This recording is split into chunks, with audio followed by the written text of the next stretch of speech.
Michael Menten equation important 4 ಮಾರ್ಕ್ಸಿಗೆ ಕೇಳುವಂತಹ question.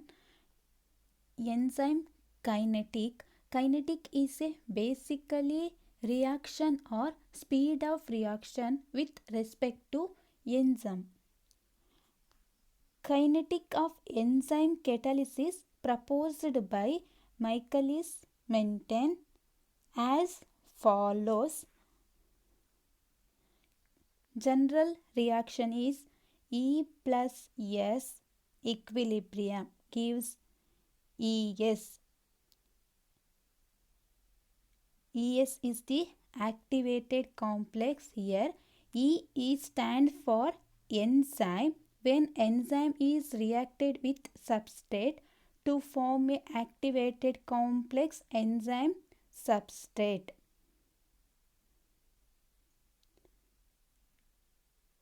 Enzyme substrate is completely dissociated into enzyme and product, that is K2. Enzyme and product going back to the enzyme substrate are activated complex, but it is so small, that is K minus 2, so it is in a unidirection. But in case of enzyme plus substrate, it will form enzyme substrate or activated complex ಆದಾಗ ಬೇಕಾಗುವಂಥ rate constant K1 ಆಗಿದೆ.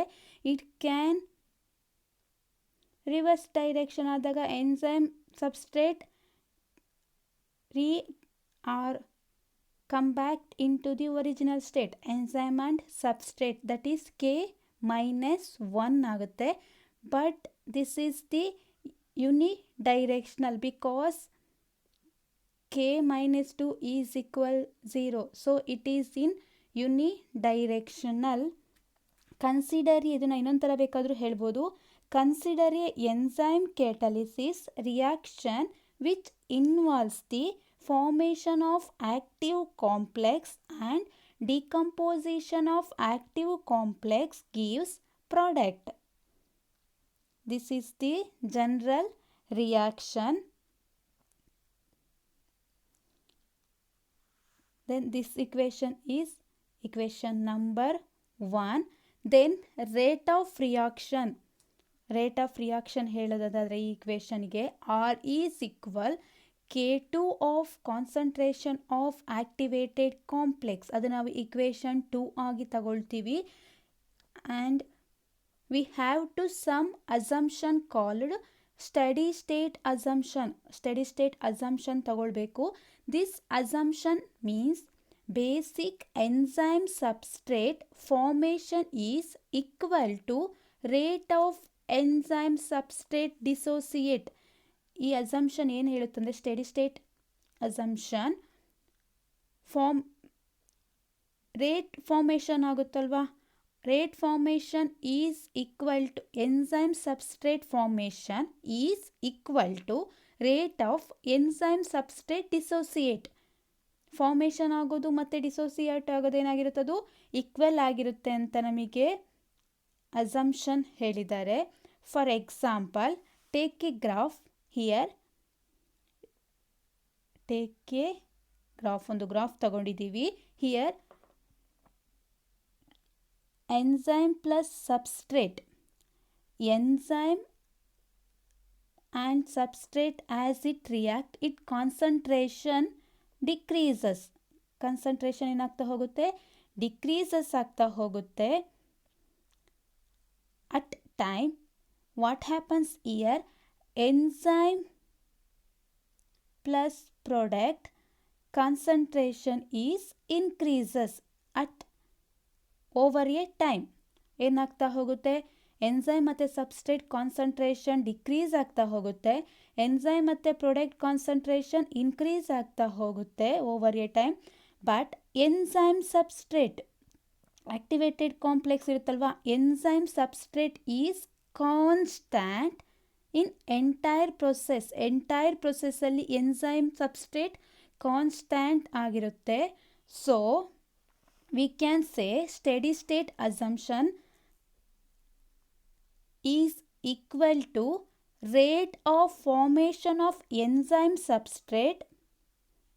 ಏನಂತ ಹೇಳ್ಬೋದು, rate of formation of enzyme substrate is equal to and rate of dissociation. Steady state assumption is equal. Steady state assumption ಎರಡಕ್ಕೆ equal ಆಗಿರುತ್ತೆ. Rate of formation of enzyme substrate. Enzyme substrate ಅಂದರೆ E plus S and rate of dissociation E plus P product ಬರುತ್ತಲ್ಲ ಅದು enzyme rate of dissociation. Then rate of formation is equal rate of dissociation ಅಂತ ಹೇಳಿದ್ದಾರೆ. See here according to steady state assumption first equation 1ನಲ್ಲಿ ಇತ್ತು E plus S gives activated complex, it gives E plus P ಅಂತ ಇದೆ. So rate of formation is K1 into ಯಾವುದರಿಂದ ಆಗಿದೆ, concentration of enzyme into concentration of substrate. Next minus ಇನ್ನು ಇಳುವಂಥದ್ದು ಯಾವುದು, back original ಫಾರ್ಮಿಗೆ ಬರುವಂಥದ್ದು ಯಾವುದು, K-1 ಯಾವುದ್ರದ್ದು activated complex. Next minus K2 into activated complex. Activated complex ಯಾವುದು, concentration of ES is equal to 0. ಅದನ್ನು ನಾವು ಯಾವ ರೀತಿ ಬರೀಬೋದು, K1 of concentration of E into concentration of S is equal. ಇದರಲ್ಲಿ ಕೆ ಕಾನ್ಸ್ಟೆಂಟ್ ಟೈಮ್ನ ಒಂದು ಕಡೆ ಬರ್ಕೊಳ್ತಾ ಇದ್ದೀವಿ, ಉಳಿದಿರುವಂಥದ್ದು ಕಾಮನ್ ಇರುವಂಥದ್ದು concentration of ES. So concentration of ES into K-1 plus K2 ಅದನ್ನು ಇಕ್ವೇಷನ್ 3 ಅಂತ ತಗೊಳ್ಳಿದ್ದೀವಿ. Next total concentration of enzyme present in a reaction present ಇರುವಂತಹ ಟೋಟಲ್ ಕಾನ್ಸಂಟ್ರೇಷನ್ ಆಫ್ ಎನ್ಸೈಮ್ನ ನಾವು ಕಾನ್ಸಂಟ್ರೇಷನ್ ಆಫ್ ಇ ನಾಟ್ ಅಂತ ಹೇಳಿದ್ದೀವಿ.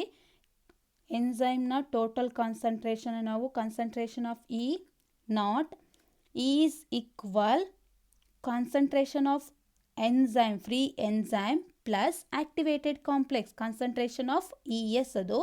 ನೆಕ್ಸ್ಟ್ ನಮಗೆ ಬೇಕಾಗುವಂಥದ್ದು ಈ ಇಕ್ವೇಷನ್ 3 ಇದೆ. ಈ ಇಕ್ವೇಷನ್ 3ಯಲ್ಲಿ ಫ್ರೀ ಎನ್ಸೈಮ್ ಇದೆ. ಈ ಫ್ರೀ ಎನ್ಸೈಮ್ಗೆ ನಾವು ಸಮ್ ಕಾನ್ಸೆಪ್ಟನ್ನ ನಾವು ರೀಪ್ಲೇಸ್ ಮಾಡಬೇಕು. ಸೊ ಇದನ್ನು ನಾವು ತಗೊಳ್ಳೋಣ. Concentration of E is equal free enzyme minus activated complex.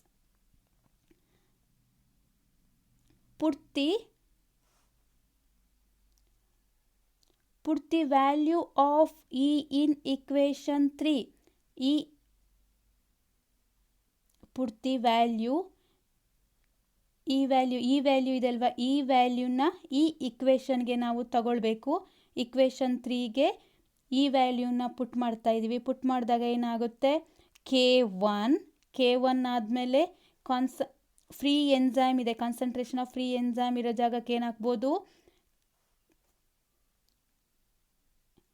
Total concentration of enzyme minus activated complex ತಗೊಂಡಿದ್ವಿ. ಯಾವ ಪ್ಲೇಸಿಗೆ, ಅದು ಫ್ರೀ ಎನ್ಸೈಮ್ ಪ್ಲೇಸಿಗೆ ಇಲ್ಲಿದೆ.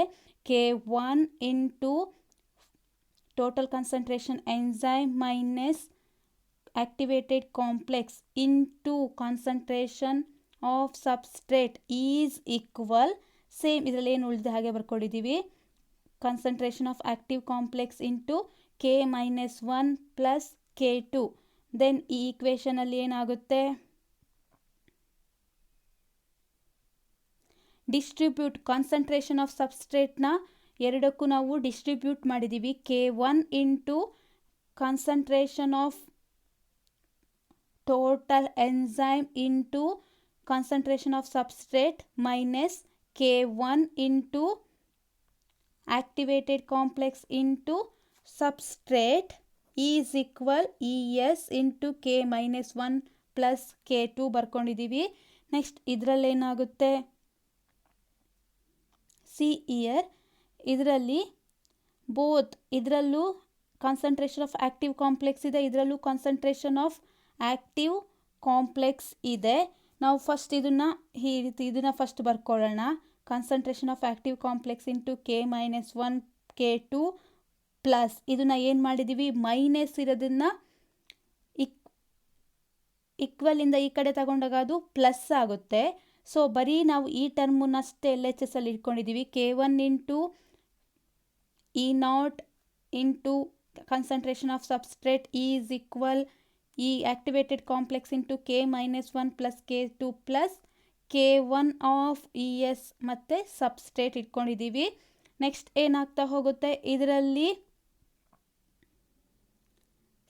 ಇವೆರಡರಲ್ಲೂ ಏನಾಗಿದೆ, ಕಾನ್ಸಂಟ್ರೇಷನ್ ಆಫ್ ಆಕ್ಟಿವ್ ಕಾಂಪ್ಲೆಕ್ಸ್ ಇದೆ. ಸೊ ಕಾನ್ಸಂಟ್ರೇಷನ್ ಆಫ್ ಆಕ್ಟಿವೇಟ್ ಕಾಂಪ್ಲೆಕ್ಸ್ನ ಇಟ್ಕೊಂಡು ಉಳಿದಿರುವಂಥದ್ದು K-1 plus K2 plus K1 of substrate. Next ನಮಗೆ ಇದು ಆಕ್ಟಿವೇಟೆಡ್ ಕಾಂಪ್ಲೆಕ್ಸ್ನ ಮಾತ್ರ ಇಟ್ಕೊಂಡು ಉಳಿದಿರುವಂತಹ ಟರ್ಮ್ನ ಏನು ಮಾಡೋಣ, ರೀಅರೇಂಜ್ ಮಾಡೋಣ. ಇದನ್ನು ಮಾತ್ರ ಇಟ್ಕೊಂಡಿರುವಂತೆ ಉಳಿಯುವಂಥದ್ದು ಯಾವುದು, K1 of E0 into concentrated of substrate divide by K-1 plus K2 plus K1 of concentrate of substrate. Next ಏನಾಗ್ತಾ ಹೋಗುತ್ತೆ, ಈ equation then equation 2 become, equation 2 ಅಲ್ಲಿ ನಾವು ರೇಟ್ ಆಫ್ ರಿಯಾಕ್ಷನ್ ಅಂತ ತಗೊಂಡಿದ್ವಿ. ಇಲ್ಲಿದೆ equation 2, R is equal K2 into concentration of ES. So ನಾವು ಇಲ್ಲಿಗೆ ಕಾನ್ಸಂಟ್ರೇಷನ್ ಆಫ್ ಆಕ್ಟಿವ್ ಕಾಂಪ್ಲೆಕ್ಸ್ಗೆ ನಾವು ಒಂದು ರಿಯಾಕ್ಷನ್ ತಗೊಂಡಿದ್ವಿ, ಅದನ್ನು ಇಕ್ವೇಷನ್ 4. ಆ ಇಕ್ವೇಷನ್ 4ನ ನಾವು ಇಕ್ವೇಷನ್ 2 ಅಲ್ಲಿ, ಇದು ಇಕ್ವೇಷನ್ 2, ಈ ಇಕ್ವೇಷನ್ 2 ಅಲ್ಲಿ ಹಾಕಿದಾಗ ಏನಾಗುತ್ತೆ, R ಈಸ್ ಈಕ್ವಲ್ K2 ಇದೆ, K2 ಬರೆದಿದ್ದೀವಿ, K2 ಇಂಟು K1 ಇಕ್ವೇಷನ್ 4ಅಲ್ಲಿದೆ K1 of E0 of concentrate of substrate divide by K-1 plus K2 plus K1 of concentrated substrate. ಇದು ಒಂದು ಟರ್ಮ್. ಸೊ ನೆಕ್ಸ್ಟ್ ಏನು ಮಾಡಬೇಕು, multiple and divide this equation by K1 ಇಂದ ಈ equation ನಾವು multiple and divide ಮಾಡಿದ್ದೀವಿ ಅಂದರೆ R is equal K2 equation ನ್ಯೂಮರೇಟರ್ನ ನಾವು divide and multiplied by K1 ಮಾಡಿದಾಗ K1 ಏನಾಗುತ್ತೆ, ಕ್ಯಾನ್ಸಲ್ ಆಗುತ್ತೆ. K2 into activated complex into concentrated substrate divide, ಈ ಇಕ್ವೇಷನ್ಗೆ ಮಾಡಿದಾಗ ಏನಾಗುತ್ತೆ, K-1 plus K2 divide by K1 plus ಇದರಲ್ಲಿ K1 ಕ್ಯಾನ್ಸಲ್ ಆಗುತ್ತೆ, ಉಳಿಯುವಂಥದ್ದು ಆಕ್ಟಿವೇಟೆಡ್ ಸಬ್ಸ್ಟ್ರೇಟ್, ಅದನ್ನು ಇಕ್ವೇಷನ್ 5 ಅಂತ ಹೇಳ್ತೀವಿ. ದೆನ್ ಲೆಟ್ ಈ equation K-1 plus K2 by K1 is equal to Km ಅಂತ ಹೇಳ್ತೀವಿ. Km is the Michaelis Menten constant. Km ಅಂದರೆ Km is equal K-1 plus K2 by K1ನ ಪ್ಲೇಸಿಗೆ ನಾವು Km ಅಂತ ತಗೊಳ್ತೀವಿ. Km ಅಂದರೆ Michaelis is constant. Then rate of reaction ಏನಾಗುತ್ತೆ, R is equal K2 of concentrated of enzyme, total concentration of enzyme into concentration of substrate divided by Km plus concentrated of substrate. This equation is called as a Michael-Menten equation. Equation 6 is called as a Michaelis-Menten equation. Very important equation. ಇದು ನಿಮಗೆ 4 ಮಾರ್ಕ್ಸಿಗೆ ಬರುವಂತಹ question.